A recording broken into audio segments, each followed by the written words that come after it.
Karibu katika matangazo yetu ya Afrika leo jioni.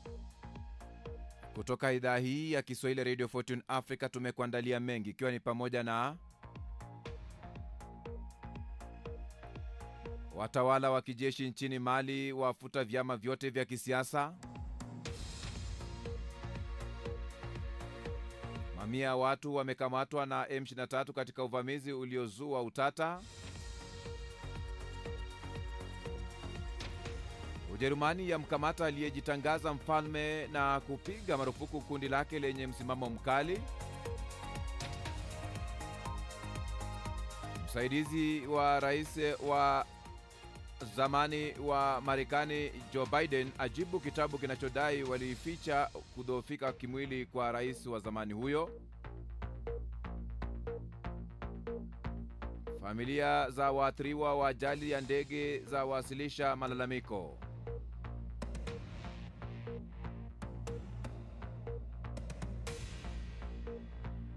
Jose Mujica wa Uruguay, rais masikini zaidi duniani, afariki dunia.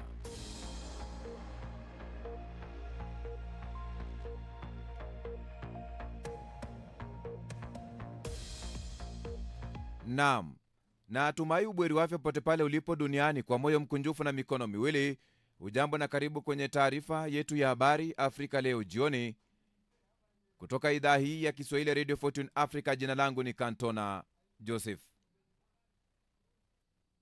Serikali ya kaunti ya Nairobi imefunga jumba la Grand Lodge linalotumika kama ukumbi wa Freemason kwa Afrika Mashariki lilopo katikati mwa jiji kutokana na malimbikizo ya deni la ardhi kiasi cha shilingi milioni 19 za Kenya.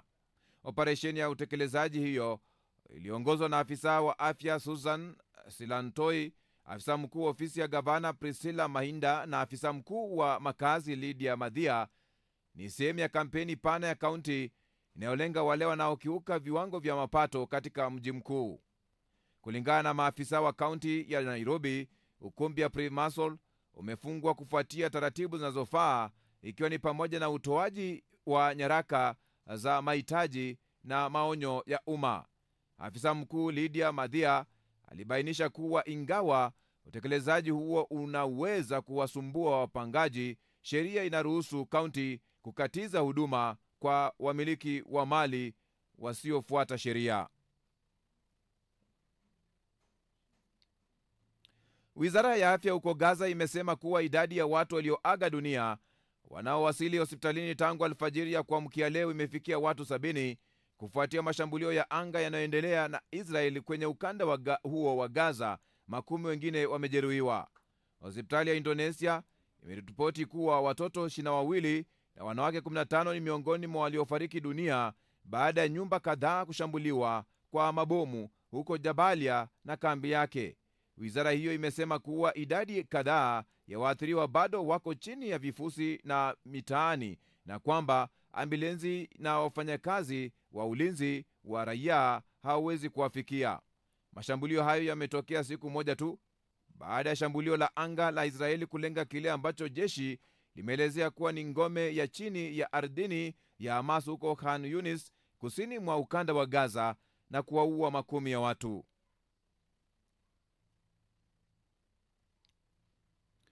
Kikosi cha kijeshi cha Mali kimevifuta vyama vyote vya kisiasa nchini humo, huku kukiwa na msako mkali dhidi ya wapinzani tangu jeshi kunyakua mamlaka.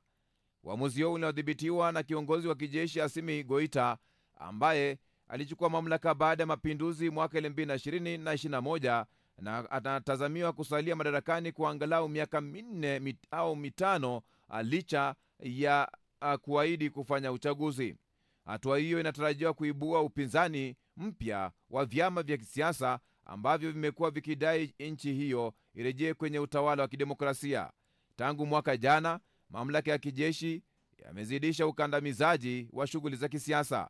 Wiki iliyopita, kufuatia maandamano nadra ya kuunga mkono demokrasia, viongozi wawili wa upinzani walitekwa nyara na watu waliokuwa na silaha, wakisema walikuwa maafisa wa polisi. Mamlaka haijatoa maoni yoyote kuhusu kukamatwa kwa taarifa hizo.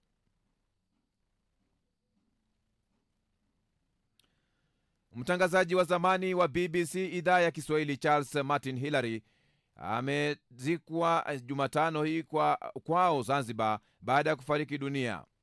Awali shughuli ya kuaga mwili wake ilifanyika Zanzibar na kuhudhuriwa na rais wa Zanzibar, waandishi mbalimbali wa habari pamoja na jamaa na marafiki waliomfahamu. Wengi walitoa rambirambi zao, wamemsifu marehemu Charles Hillary kwa kuipenda kazi yake, ucheshi na upendo kwa watu. Mhariri wa zamani wa idhaa ya Kiswahili ya BBC Tido Mwando akitoa salamu za rambirambi za wafanyakazi wa BBC wa sasa na wa zamani, alisema Charles kwake alikuwa ni mtu wa watu, mtu wa kuheshimu watu, mcheshi lakini mpenda watu sana. Bwana Mwando aliongeza kuwa kuwepo kwa Charles katika idhaa ya Kiswahili ya BBC kuliweza kujenga idhaa, na ndiyo maana wafanyakazi wa BBC wamemtuma ni aje katika eneo hilo, hasa kwa familia na serikali kutoa shukrani zao kwa huduma aliyoipata kutoka kwa Charles, na kwamba wanajiandaa kwa muda utakaopofika waweze kutoa rambirambi zao kwa familia. Kwa hiyo kwa niaba ya wenzangu anasema kwamba anashukuru sana kipindi kirefu cha maisha ya Charles. Mwisho wa kumnukuu. Hillary ambaye alijizolea umaarufu Tanzania na Afrika Mashariki kwa ujumla kwa kazi yake ya utangazaji, alifikwa na umauti akiwa mkurugenzi wa idara ya mawasiliano na Ikulu ya Zanzibar na msemaji mkuu wa serikali ya Zanzibar. Taarifa ya Ikulu ilieleza kuwa kifo chake kilitokea katika hospitali ya Mloganzila jijini Dar es Salaam. Taarifa kutoka kwenye familia ilieleza kuwa alikimbizwa katika hospitali hapo baada ya kuugua ghafla akiwa nyumbani kwake. Hillary alijiunga na BBC mwaka 2006 na kuwa sehemu muhimu ya timu ya watangazaji wa habari na pia kipindi cha ulimwengu cha soka kinachorushwa matangazo ya mpira wa ligi kuu ya England kila wikendi. Alikuwa pia sehemu ya watangazaji wa awali wa matangazo ya televisheni ya Dira ya TV mwaka 2012. Mwaka 2015 aliondoka BBC baada ya kuhudumu kwa miaka 9 na kurejea nyumbani Tanzania. Safari yake ya utangazaji ilianza mwanzoni mwa miaka ya 80 akiwa na redio Tanzania Dar es Salaam RTD, sasa ni TBC, na akaibuka kuwa moja ya sauti dhahabu katika matangazo mbashara ya mpira wa miguu wa zama zake.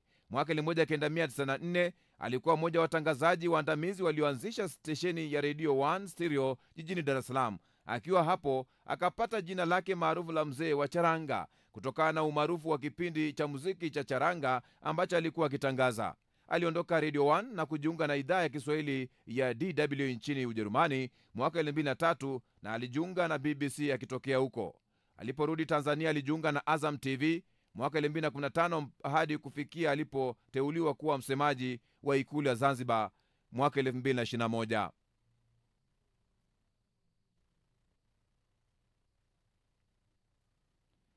Vuguvugu la AFC na M23 katika mji wa Goma na vitongoji vyake limekuwa likifanya uvamizi na kuwakamata kwa siku kadhaa, likidai kuwa watu hao wanahusika na mauaji ya uporaji na utekaji nyara. Wasiounga mkono kundi la M23 wanasema kuwa linawateka nyara na kujaribu kuwaajiri vijana kwa nguvu katika safu zake. Mwishoni mwa juma, meya wa jiji la Goma Julien Katembo aliwaambia waandishi wa habari kuwa watu waliokamata ni pamoja na askari wa FRDC na FDLR, wazalendo na wahalifu wengine. Msako wa kuwasaka na kuwakamata washukiwa uliendelea siku ya Jumatatu na Jumanne, hasa katika maeneo ya kaskazini mwa mji wa Goma ambako vitendo vya mauaji, uporaji na utekaji nyara imeripotiwa kwa muda. Katika wiki chache zilizopita zaidi ya mauaji 10 yameripotiwa katika jiji la Goma. Rais Cyril Ramaphosa wa Afrika Kusini ameita kundi la wazungu wa Afrika Kusini 59 ambao wamehamia Marekani kuwa ni waoga, akisema watarudi hivi karibuni. Kundi hilo liliwasili Marekani siku ya Jumatatu baada ya Rais Donald Trump kuwapa hadhi ya ukimbizi, akisema wanakabiliwa na ubaguzi wa rangi.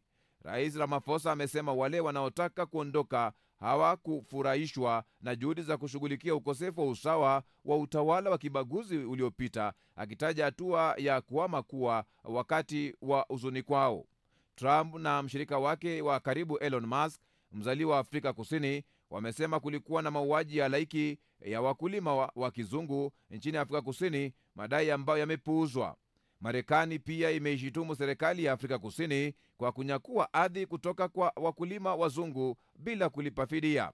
Zaidi ya watu 30 baada ya kumalizika kwa miongo kadhaa ya utawala wa wazungu wachache wa Afrika Kusini, wakulima weusi wanamiliki sehemu ndogo tu ya mashamba bora ya nchi hiyo, huku wengi yakiwa bado mikononi mwa wazungu, na kusababisha hasira kutoka kwa kasi ndogo ya mabadiliko.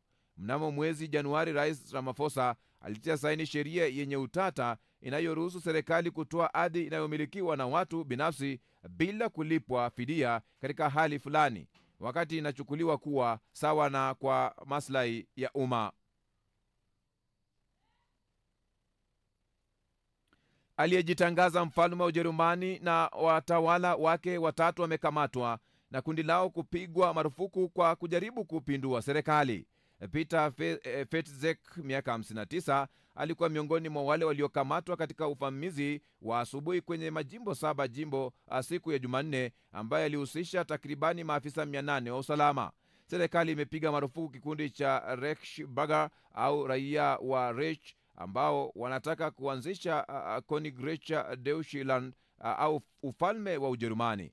Alexander Dobrindt, waziri wa mambo ya ndani wa Ujerumani, ameshutumu kundi hilo kwa kujaribu kudhoofisha utawala wa sheria kwa kuunda taifa mbadala na kueneza simulizi ya chuki dhidi ya Wayahudi ili kuunga mkono madai yao ya mamlaka. Msaidizi wa Joe Biden amejibu kitabu kipya ambacho kinashutumu wandani wake katika ikulu kwa kuficha kudhoofika kimwili kwa rais wa zamani wa Marekani wakati wa kampeni yake ya kugombea uchaguzi tena mwaka jana. Kulingana na kitabu Original Sin, hali ya Biden wakati wa kugombea urais mwaka 2024 ilisemekana kuwa mbaya sana hivi kwamba wasaidizi walijadili kumweka kwenye kiti cha magurudumu. Msemaji wa Biden, miaka 82, amesema ushahidi wa kuzeeka sio ushahidi wa kutokuwa sawa kiuwezo wa kiakili, na akasisitiza kwamba amekuwa rais mzuri sana. Kitabu hicho cha Jake Tapper wa CNN na Alex Thompson wa Axios kinatarajiwa kutolewa tarehe 20 Mei. Biden alisitisha ghafla kampeni yake ya kuchaguliwa tena Julai iliyopita, muda mfupi baada ya utendaji wake mbaya kwenye mjadala dhidi ya Donald Trump wa Republican. Wadau wa mambo ya ndani wa chama walimlaumu kwa kuondoka kwenye kinyang'anyiro hicho akiwa amechelewa na kumwacha mbadala wake makamu rais Kamala Harris na siku 107 tu kushindana na Trump ambaye aliibuka na ushindi. Kabla ya kutolewa kwa kitabu hicho, Biden wiki jana alitoa mahojiano yake ya kwanza tangu kuondoka ikulu ya White House. Baadhi ya familia waliofariki katika ajali ya ndege ya Jeju Air mwezi Disemba mwaka jana wamewasilisha malalamiko ya udhaifu dhidi ya watu 15, akiwemo waziri wa uchukuzi wa Korea Kusini na mkurugenzi mkuu wa mtendaji wa shirika hilo la ndege kwa uzembe wa kikazi. Ndugu za watu 72 walioaga dunia wanataka uchunguzi wa kina zaidi ufanyike kuhusu ajali hiyo iliyosababisha vifo vya watu wapatao 179 kati ya 181 waliokuwa ndani ya ndege hiyo na kuifanya kuwa ajali mbaya zaidi ya ndege nchini Korea Kusini. Ajali hiyo haikuwa ya kawaida tu, wanadai, lakini janga kubwa la raia lililosababishwa na uvamizi mbaya wa hatari zinazoweza kuzuilika. Takribani miezi 5 sasa, mamlaka bado inachunguza kile ambacho huenda kilisababisha ndege hiyo kuanguka katika uwanja wa ndege wa kimataifa wa Muan na kisha kuwaka moto. Sokwe nchini Uganda wanaonekana wakitumia dawa za mitishamba kwa njia nyingi kutibu majeraha ya wazi na mengineyo. Wanasayansi kutoka chuo kikuu cha Oxford wakishirikiana na timu ya wenyeji katika msitu wa Budongo walipiga picha na kurekodi matukio ya wanyama hao wakitumia mitishamba kujipatia huduma ya kwanza wao wenyewe na mara kwa mara kwa kila mmoja wao. Utafiti wao unatokana na ugunduzi wa mwaka jana kwamba sokwe utafuta na kula mimea fulani ili kujitibu. Wanasayansi pia walikusanya miogo kadhaa ya uchunguzi kwa kisayansi ili kutengeneza orodha ya njia tofauti ambazo sokwe hutumia dawa za mitishamba kujitibu. Watafiti wanasema utafiti huo ambao umechapishwa katika jarida la Frontiers in Ecology and Evolution unaongeza kuonyesha ushahidi kuwa jamii ya sokwe inajumuisha nyani, orangutangu, tumbili na wengine hutumia dawa za kiasili kwa njia tofauti ili kuwa na afya nzuri wakiwa msituni. Rais wa Marekani Donald Trump amesema kuwa ataondoa vikwazo dhidi ya Syria kabla ya mkutano unaotarajiwa na kiongozi ambao umefanyika na kiongozi Ahmed el-Shara. Trump alikutana na rais wa mpito wa Syria siku hii ya Jumatano nchini Saudia kama sehemu ya ziara yake ya Mashariki ya Kati. Ikulu ya White House imesema tangazo la kuondolewa kwa vikwazo hivyo vilipokelewa kwa shangwe katika mji mkuu wa Syria wa Damascus, ambapo nderemo, dansi na milio ya risasi ya kusherekea ilisikika. Vikwazo hivyo hapo awali vilizua ufadhili wowote wa kigeni, ikiwa ni pamoja na msaada wa kufika Syria, na awali vilikusudiwa kuweka shinikizo kwa udikteta wa rais aliyeondolewa madarakani Bashar el-Assad. Trump alisema mabadiliko ya sera yataipa Syria nafasi ya ukuu. Waziri wa mambo ya nje ya Syria Asad el-Shaibani alisherehekea uamuzi huo kama mabadiliko muhimu kwa taifa hilo. Nchi hiyo inatazamia mustakabali wa utulivu, kujitosheleza na ujenzi wa kweli baada ya miaka mingi ya vita vya uharibifu. 90% ya wakazi wa Syria waliacha chini ya kiwango cha umaskini mwishoni wa utawala wa Assad, na serikali yake mpya imekuwa ikishinikiza kuondolewa kwa vikwazo tangu Assad alipopinduliwa mwezi Desemba. Rais wa zamani wa Uruguay Jose Mujica, anayejulikana kama Pepe, amefariki dunia akiwa na umri wa miaka 89. Mpiganaji huyo wa zamani ambaye alitawala Uruguay kuanzia mwaka 2010 hadi mwaka 2015 alijulikana kama rais maskini zaidi kwa sababu ya maisha yake ya kawaida. Rais wa sasa Yamandu Orsi alitangaza kifo cha mtangulizi wake kwenye jukwaa la X akisema, asante kwa kila kitu ulichotupa na kwa upendo wako mkubwa kwa watu wako. Chanzo cha kifo cha mwanasiasa huyo hakijajulikana, lakini alikuwa akiugua saratani ya umio. Kwa sababu ya alivyoishi kwa namna ya kawaida tu kama rais, ukosoaji wake wa ulaji na mageuzi ya kijamii aliyoyakuza, ambayo pamoja na mengine yalimaanisha Uruguay kuwa nchi ya kwanza kuhalalisha matumizi ya bangi kama burudani. Mujica alikuwa mwanasiasa mashuhuri Amerika Kusini na kwingineko. Umaarufu wake duniani si kwa kawaida ukizingatia ni nchi yenye wakazi milioni 3.4. Ukweli ni kwamba ingawa wengi walimuona Mujica kama mtu nje ya tabaka la siasa, haikuwa hivyo. Alisema mapenzi yake kwa siasa pamoja na vitabu na kufanya kazi alirithi kutoka kwa mama yake ambaye alimlea katika makazi ya watu wa tabaka la kati huko Montevideo. Akiwa kijana, Mujica alikuwa mwanachama wa chama cha kitaifa, mojawapo ya vyama vya jadi vya kisiasa nchini Uruguay, ambaye baadaye vilikuja kuwa upinzani wa mrengo wa kati kwa serikali yake. Mujica aliwahi kutekwa mara 4, na katika mojawapo ya matukio hayo mwaka 1970 alipigwa risasi 6 na karibia kufa.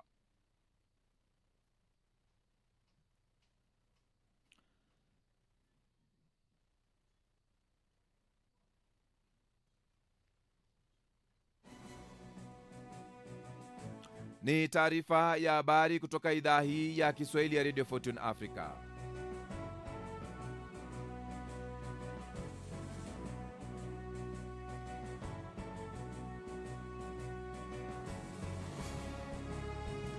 Iwapo basi unaungana nasi, habari kuu ni kwamba Trump asema ataenda Uturuki kwa mazungumzo ya Ukraine ikiwa Putin atajitokeza.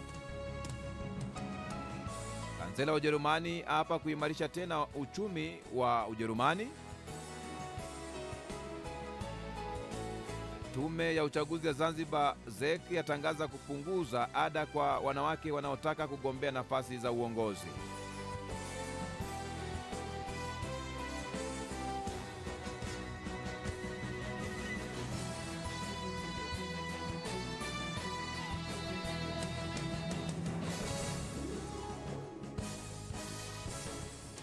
Asante kuendelea kutufuatilia msikilizaji, na karibu. Tunakuomba simama na kituo hiki kufikia malengo yake ya uratibu kwenye hatua ya kununua transmitter yenye uwezo wa kurusha matangazo yake mbali na kwa njia nzuri yatakayotanua wigo letu na kuwafikia mamilioni ya watu kwa njia ya FM. Unaweza wasilisha mchango wako kupitia paybill number 625 account number ni 012450 85217800 au till number ni 4561468 kupitia mitandao yote. Hii ni idhaa ya Kiswahili Radio Fortune Africa. Mambo yetu, safari yetu, maisha yetu, utamaduni wetu na imani yetu. Sikiliza idhaa hii kwa vipindi bora, matangazo yenye tija, vile vile ukweli na burudani.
Karibu tena.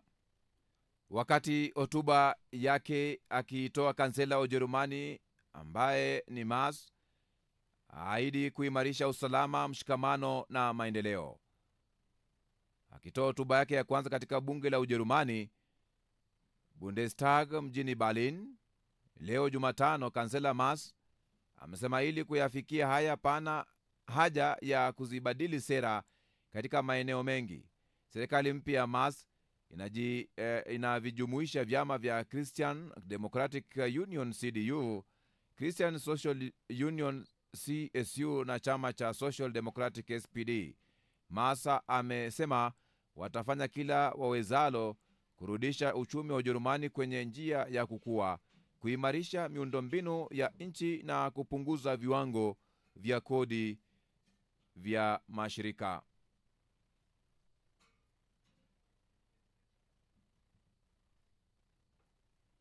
Rais Donald Trump wa Marekani amekutana na viongozi wa eneo la Guba leo Jumatano na kuwaambia anataka kufanya makubaliano na Iran ya kupunguza mpango wake wa nyuklia, lakini akaonya kwamba ni lazima Tehran iache mara moja kuunga mkono ugaidi.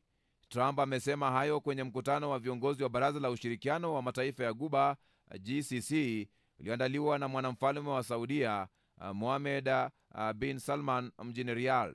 Kiongozi huyo aidha amekutana na emir wa Qatar Sheikh Tamim bin Hamad Al Thani baada ya kuwasili Doha akitokea Saudia.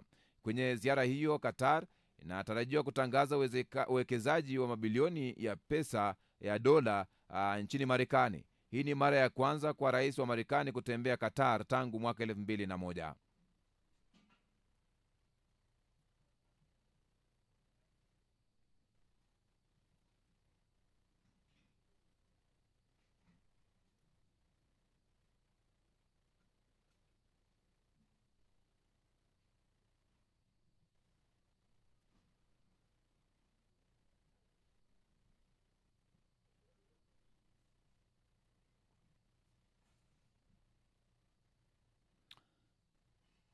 Tamasha la Bahari Kuu, vijana wa pwani ya Kenya wamepambana na uchafuzi wa plastiki kupitia sanaa na ubunifu. Kwa uongozi wa Colin Ngorobi, tamasha hilo limekuwa jukwaa la vijana kuonyesha suluhu bunifu dhidi ya taka za plastiki zinazohatarisha maisha ya viumbe wa baharini na binafsi.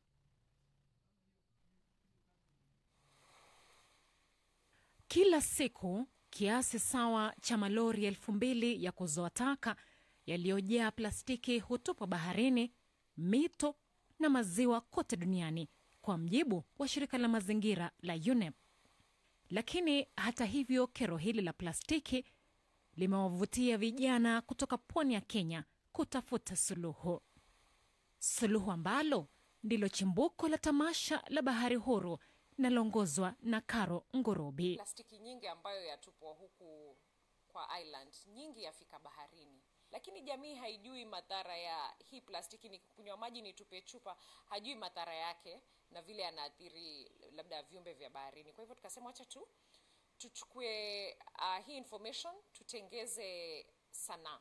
Kupitia sanaa yetu, maana tulileta wasanii tofauti, waimbaji, washairi, tulikuwa na wapiga picha, tulikuwa na wachoraji, tukawaleta pamoja na kila msanii akatengeza kazi ya kuhamasisha jamii kuhusu ile effect ya plastic pollution kwa bahari yetu. Pia kupitia Bahari Huru Festival watu wafanya beach cleanups. It's our one good deed. Angalau tunaleta jamii pamoja. Pia wao wasafishe bahari, waone takataka ambayo inatupwa katika hiyo bahari. Ndio wanaona wapata na vijiko, watu wameenda beach, wamekula jaba, wamerusha maganda, wamewachana na wrappings za peremende hapo, pombe, chupa za glasi ziko huko, na kuleta jamii pamoja kwa activity kama beach cleanup. Wanajiona, wanaangalia hii chupa, wanasema yani mimi ndiye nilikuwa hapa jana nikaacha chupa, kumbe yaweza dunga mtu kesho, ama yaweza ingia baharini pia yumize samaki. Tatizo hili la uchafuzi wa plastiki limeibua wasiwasi miongoni mwa wanasayansi, wakielezea athari zake kwa mifumo ekolojia ya baharini na afya ya binadamu. Uchafuzi wa bahari imekuwa ni changamoto kubwa, kwa sababu tukisema the ocean conditions, kama kwa mfano tunasema maybe kuna industries ambazo zinaweza kuchafua, zinaweza kudispose their influence kwa maji. Kumbuka itakuwa na ule uvuguvugu wa maji unaharibika. Ocean transparency, clarity ya maji itakuwa inaharibika, na pia kwa njia moja ama nyingine tumesema haya maeneo ambayo ni mazalio ya samaki kama matumbo haya yako very sensitive kwa lugha ya Kimombo. Kwa hivyo na maisha kama bahari yetu kwa kuna uchafuzi wa hali ya juu, then hiyo itakuwa inafanya haya maeneo ya mazalio ya samaki yanaweza kuharibika, na kwa njia ile inamaanisha samaki hawatakuwa mahali pa kuzaa. So hii pollution imeweza kuchangia moja kwa moja, lakini si pollution tu ya industrial effluent, but hata kama hizi maplastiki ambazo zinaweza kubwagwa katika bahari, kuna hizi ghost gears ambazo hazistahili kutumika. Kwa hivyo hizi kingale kama wale sea turtles na wale dugongs, hizi vitu hizi zinaweza kuwashika na hata kuweza kuwaua.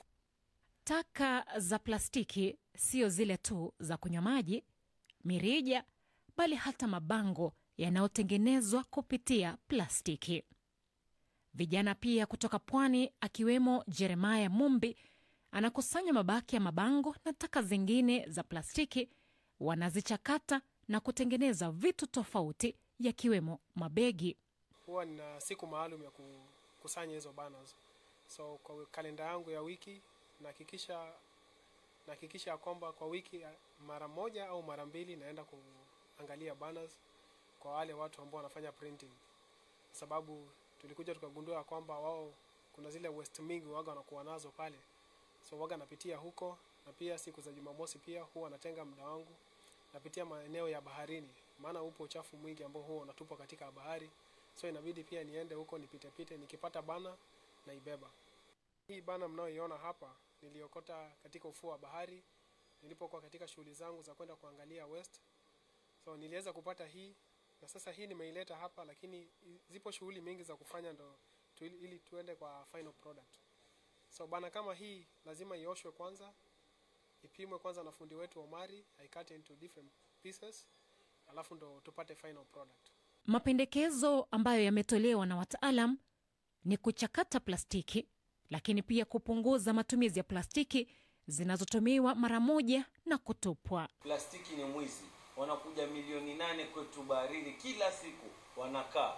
That does not sit well with me. Ndio maana hiyo story naikataa. Ni plastiki imekuja huku kwetu baharini. Ndio mpaka feeding ground zetu. hata tukuli vizuri, hakuna chakula, hakuna mahali pa kulala. Yaani siku hizi si grass tena, mpaka seaweed tena imegeuka tu weed, tunakula, tuna get high, tunakufa. So mtamua ni hii plastiki nitaifanya vipi?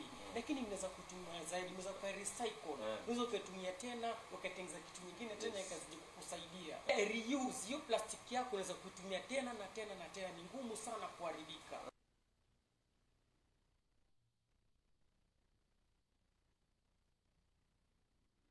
Rais wa Marekani Donald Trump amekutana na kiongozi mpya wa Syria Ahmed el-Shara katika siku yake ya mwisho ya ziara yake mjini Riyadh, Saudia Arabia, baada ya hapo jana kuapa kuondoa vikwazo dhidi ya nchi hiyo iliyotikiswa na vita.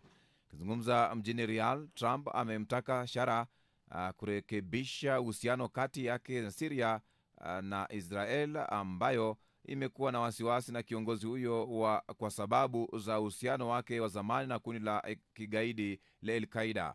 Jana Jumanne, kiongozi huyo wa Marekani amesema utawala wake umepanga kurejesha uhusiano baina ya nchi hizo mbili.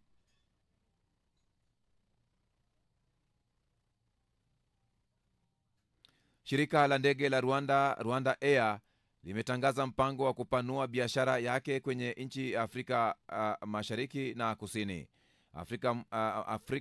Afisa mkuu wa utendaji wa shirika hilo Yvonne Makolo amesema shirika hilo linalenga kufika katika maeneo zaidi ya barani Afrika. Makolo ameongeza kuwa hatua hiyo ni jitihada za kukabiliana na hasara ambayo shirika hilo limepata baada ya DRC kuzuia Rwanda Air kutumia anga lake.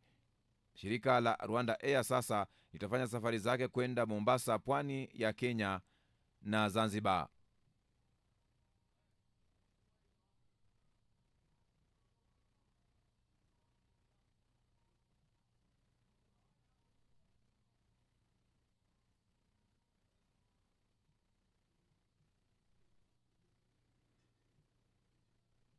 Kabla ya kupokea makala ya siku ya leo, angalie jumbe ambazo umeweza kutuandikia.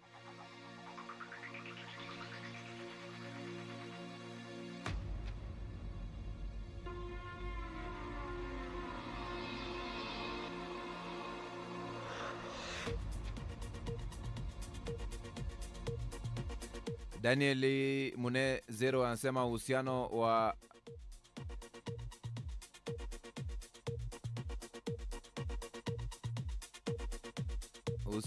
na gaidi Israel iliyopigania existence yako. Gaidi ni gaidi ya okoki. Matamshi yake huyu Daniel Munezero kutokana na taarifa ile ya Rais wa Marekani Donald Trump amekutana na kiongozi mpya wa Syria Ahmed el-Shara katika siku yake ya mwisho ya ziara eneo lile la Riyadh, Saudia. Kutoka maeneo ya Bujumbura, nampongeza Rais Trump kwa uhusiano wake na nchi nyingine, ashauri Israeli kuacha kuua raia huko Gaza.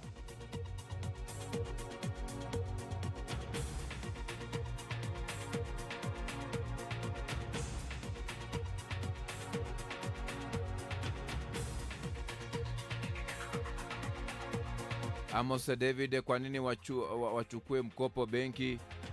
Samuel Godwill Silva anasema kwamba Freemason wamesifika kutokana na vile Freemason wamefukuzwa kwenye nyumba mahali ambapo wakusanyikia, ambapo serikali ya jimbo la Nairobi nchini Kenya imetangaza kufunga jengo la Grand Lodge linalotumika kama kanisa kuu la Freemason katika nchi ya Afrika Mashariki, ambapo vile vile anasema Gaston Muisio, nadhani hii ni soko la wajinga. Maoni yake hayo.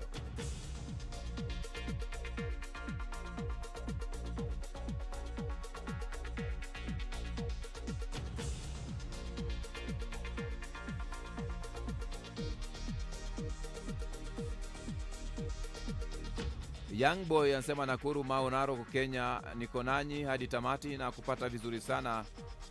Asante na heko Radio 14 Africa.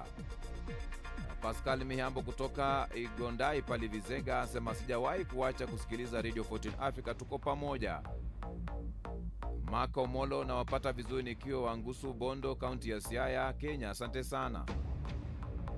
Ruta Amos na wapata vizuri Radio Fortune Africa kwa habari zenyu za uhakika na makala vile vile na kipenga cha michezo. Asante na karibu.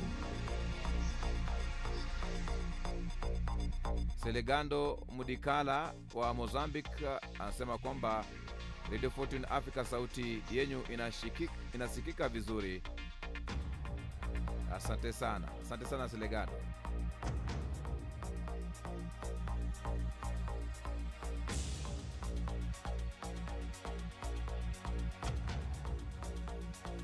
Mahakama ya wilaya ya Mfidi imewatia hatiani ndugu watatu waliokuwa wakabiliwa na mashtaka ya kuharibu mali baada ya kuvunja nguzo za umeme. Shirika la umeme la Tanzania TANESCO limesema ndugu hao wanaotokea familia moja na wakazi wa kijiji cha Nzivi wilayani Mufindi mkoani Iringa walidai wametumwa na Mungu kufanya kitendo hicho. Mahakama iliwahukumu kulipa faini ya shilingi 500,000 kila mmoja ama kutumikia kifungo cha miezi 6 gerezani. Hata hivyo hawakuweza kulipa faini hiyo, hivyo kwa lazimu kutumikia kifungo hicho.